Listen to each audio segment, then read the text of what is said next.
Good morning বন্ধুরা, সবাইকে সুপ্রভাত। সবাইকে সাফল্য দিশা ইউটিউব চ্যানেলে স্বাগতম। আজকের 10ই ফেব্রুয়ারি কারেন্ট অ্যাফেয়ার্স নিয়ে আলোচনা করব। তোমরা প্রথম থেকে শেষ পর্যন্ত ক্লাসটা করো এবং ক্লাসটা ভালো লাগলে অবশ্যই ক্লাসটিকে লাইক করে দিও এবং চ্যানেলটিকে সাবস্ক্রাইব করে নিও এবং বন্ধুদের মধ্যেও শেয়ার করো। তাহলে আশা করি আপকামিং কম্পিটিটিভ এক্সামগুলোতে কারেন্ট অ্যাফেয়ার্স নিয়ে যেমন কোনো সমস্যা থাকবে না, তেমনই তারা নিত্য নতুন সাম্প্রতিক ঘটনা সম্পর্কেও জানতে পারবে। তাহলে শুরু করা যাক আজকের ক্লাস। আজকের ক্লাসের ফার্স্ট কারেন্ট অ্যাফেয়ার্স হলো, সম্প্রতি গৌহাটি হাইকোর্টের প্রধান বিচারপতি হিসাবে শপথ গ্রহণ করলেন কে? এর উত্তর হবে বিজয় বিশ্বই। এই বিজয় বিশ্বই সম্প্রতি গৌহাটি হাইকোর্টের প্রধান বিচারপতি হিসেবে শপথ গ্রহণ করলেন। এই সম্পর্কে জেনে নেব, বিচারপতি বিজয় বিশ্বই সম্প্রতি গৌহাটি হাইকোর্টের প্রধান বিচারপতি হিসেবে শপথ নিয়েছেন। আসামের রাজ্যপাল গুলাবচাঁদ কাটারিয়া বিচারপতি বিশ্বইকে শপথ বাক্য পাঠ করান এবং এই অনুষ্ঠানে উপস্থিত ছিলেন রাজ্যের মুখ্যমন্ত্রী হিমন্ত বিশ্ব শর্মা, অর্থাৎ আসামের মুখ্যমন্ত্রী হিমন্ত বিশ্ব শর্মা, এবং সুপ্রিম কোর্ট কলেজিয়াম সুপারিশের পরেই প্রধান বিচারপতি হিসেবে বিচারপতি বিশ্বই নাম নিয়োগ করা হয়েছে বা নথিভুক্ত করা হয়েছে। সম্প্রতি উত্তরাখণ্ড হাইকোর্টের নতুন প্রধান বিচারপতি হিসেবে শপথ নিয়েছেন বিচারপতি Ritu Bahri. Next, outstanding business woman of the year 2023 award জিতলেন কে? এর উত্তর হবে বীণা মোদি। এই Veena Modi outstanding business woman of the year 2023 অ্যাওয়ার্ডটি জিতেছেন। এনার সম্পর্কে জেনে নেব।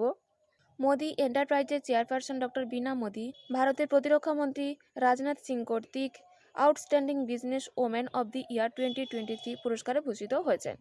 30শে জানুয়ারি 2024-এ Chanakyapuri hotel the Leela palace অমৃতকাল আত্মনির্ভর ভারতে ভারত মার্কিন সম্পর্ক শক্তিশালীকরণ বিষয়ক Indo American chamber of commerce এর একটি মর্যাদাপূর্ণ সম্মেলনে তাকে এই পুরস্কারটি প্রদান করা হয়।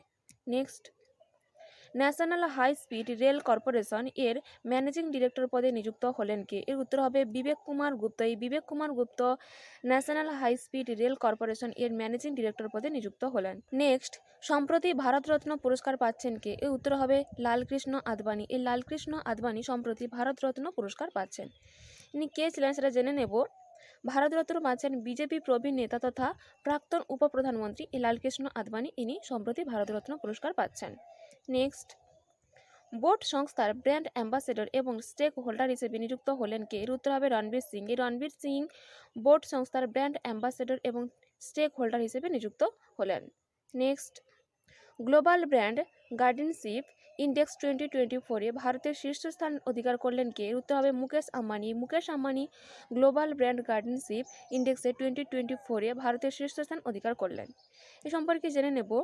মুকেশ আম্বানি ভারতীয়দের মধ্যে শীর্ষে এবং ব্র্যান্ড গার্ডেনশিপ ইন্ডেক্সে 2024-এ বিশ্বব্যাপী দ্বিতীয় স্থানে রয়েছে। চীনা ইন্টারনেট জায়ান্ট টেনসেন্ট হোল্ডিংসের চেয়ারম্যান এবং প্রধান নির্বাহী কর্মকর্তা অর্থাৎ সিইও হুয়াংটেং মা 81.6 বিজিআই স্কোর সহ ওয়েটচার্ট ব্র্যান্ডের অভিভাবকত্বের জন্য 2024-এর বিজিআই-এ বিশ্বের শীর্ষস্থানীয় সিইও হিসেবে স্বীকৃত হয়েছে। নেক্সট, সম্প্রতি কাকে শঙ্কর স্মৃতি অ্যাওয়ার্ডে সম্মানিত করা হবে? এর উত্তর হবে প্রিস্ট ঈশ্বরী প্রসাদ নাম্বুদ্রি। এই সম্পর্কে জেনে নেব। উত্তরাখণ্ডের বিশ্ববিখ্যাত বদ্রীনাথ ধামের প্রধান পুরোহিত ঈশ্বরী প্রসাদ নাম্বুদিরি কেরালার শঙ্কর স্মৃতি পুরস্কারে সম্মানিত হয়েছেন। এই স্বীকৃতি ভারতীয় ধর্মীয় অনুশীলনে সমৃদ্ধ ট্র্যাপেস্ট্রি বাড়িয়ে আধ্যাত্মিক ডোমেনের প্রতি তার উৎসর্গ এবং সেবার একটি উল্লেখযোগ্য স্বীকৃতি চিহ্নিত করে। নেক্সট, ভারতীয় সেনাবাহিনীর ভাইস চিফ পদে লিউটেন্যান্ট জেনারেল পদে নিযুক্ত হলেন কে? উত্তর হবে উপেন্দ্র দ্বিবেদী। এই উপেন্দ্র দ্বিবেদী ভারতীয় সেনাবাহিনীর ভাইস চিফ লিউটেন্যান্ট পদে নিযুক্ত হলেন। এই সম্পর্কে জেনে নেব। লেফটেন্যান্ট জেনারেল উপেন্দ্র দ্বিবেদীকে নতুন সেনা ভাইস চিফ হিসেবে নিযুক্ত করা হয়েছে, যা 15ই ফেব্রুয়ারি কার্যকর করা হবে। Lieutenant general MV. সুচিন্দ্র কুমারের স্থানে তিনি স্থলাভিষিক্ত হবেন। তিনি অর্থাৎ এই উপেন্দ্র দ্বিবেদী উধমপুরের নর্দার আর্মি কমান্ডে দায়িত্ব নিতে চলেছেন। নেক্সট, প্রবীণ নাগরিকদের মানসিক ও শারীরিক স্বাস্থ্যের জন্য মুখ্যমন্ত্রী বয়শ্রী যোজনা লঞ্চ করলো কোন রাজ্য সরকার? উত্তর হবে মহারাষ্ট্র। এই মহারাষ্ট্র রাজ্য সরকার সম্প্রতি প্রবীণ নাগরিকদের মানসিক ও শারীরিক স্বাস্থ্যের জন্য মুখ্যমন্ত্রী বয়শ্রী যোজনা লঞ্চ করেছে। নেক্সট এবং আজকের ক্লাসের লাস্ট কারেন্ট অ্যাফেয়ার্স, গোয়ায় ওএনজিসি সার্ভিয়াল সেন্টার এ উদ্বোধন করলেন কে? উত্তর হবে নরেন্দ্র মোদী। এই নরেন্দ্র মোদী গোয়ায় ওএনজিসি সার্ভিয়াল সেন্টার এর উদ্বোধন করলেন। এই ছিল আজকের দিনে গুরুত্বপূর্ণ 10টি কারেন্ট অ্যাফেয়ার্স। এইরকম গুরুত্বপূর্ণ 10টি কারেন্ট অ্যাফেয়ার্স পেতে অবশ্যই সাফল্য দিশা ইউটিউব চ্যানেলকে সাবস্ক্রাইব করে নিও। আজকের ক্লাসটা এই পর্যন্ত।